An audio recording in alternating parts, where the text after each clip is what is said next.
ọ dị ka nwunye nwanne di m ọ ka like di nke m nwa karịa di nke nyanwa. Ihe a bụ akụkọ nwaanyị butere na my messenger.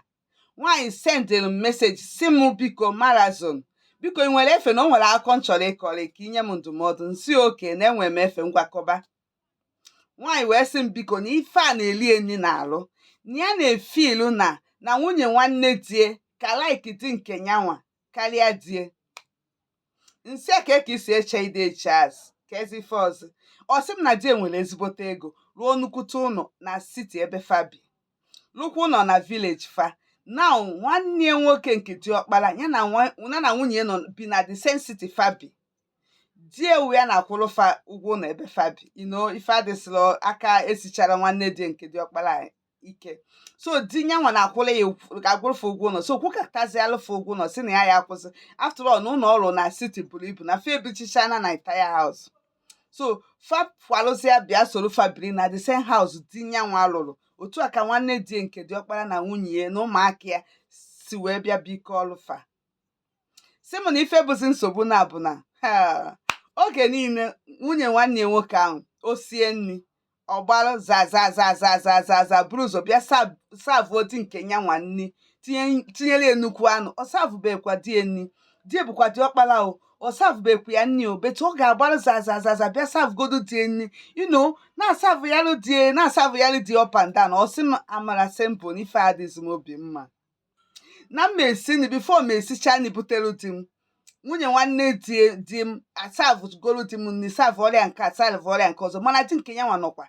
Di nke nyanwa wee onye nke ọ na-enye n'ikpeazụ. So attention nwunye nwanne ya nwoke ka n'ebe nke di nyanwa nọ n'ọya ọ na-akọwa karịa n'ebe di nụrụ nyanwa anụ nọ. O wee sị m amara simple. Ana m eche na ihe a adịrọ nọ mana m agwago di egboro n'isi ke ka m esisicha nri butere ini bifo inotu nwunye nwanne ya nwoke buru nri bịa maọbụ buru ụzọ butere ini. Ị kwesịrị ifocus savuo di nyanwa first nye ụmụaka ya nri na nyanwa na onwe ya na-esi nri na ihe die gwara ya bụ na onwefụ ife dị ebe a na onwe ya dị na ihe niile bụ ndị nwunye na onye ọbụla siri nri olie. Ị na-egekwa akụkọ na onwere anything dị na ya nụ. O wee sị m amara simple na nke bụ ọcha m isi nke ọ na-eche since o ji wee sị ka ọ kọntaktị ya mbụ na 25 December ka e wepụtara efe wee yechaa anụ prepare si olishirishi a na-prepare for di m ọma. Ịghọtago ka o buruzie bịa savụọ di ọbụna nwunye nwanne nwoke buru n'ụzọ butere die nri pịam. Otu a ka di esiziri nri nke nyanwa si bọsị a osi nke a wee gbaka anya isi. O wee sị na ya akụkwala ya mmadụ ka ọ hapụ ịbụ na ya ji aka ya wee aja na garị na famili na ya marụ ka o yi esi wee mee ka nwunye nwanne nwoke wee kwụsịsị inye die nri entirely without ịkọsụ nsogbu ka ọ ghara ịkọsụ nsogbu.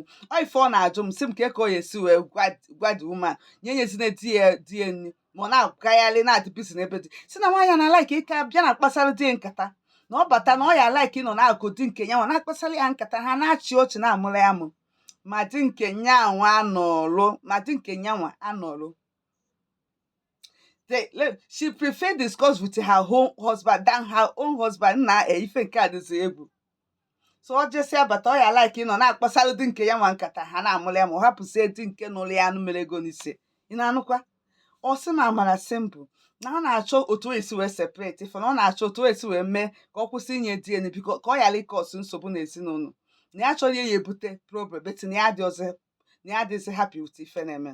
Wee sị ka m bupụta ya na tebụl a ka m bupụta ya na family ka unu nyegodo ndụmọdụ tinye ọdụmọdụ under this comment section ka ọ mara ife ọ ya esi na ya wee choose. Ịghọtago because nya bụ ife gbakwa m ya lie o. Ngwa ka m fụzia unu na comment section. Thank you.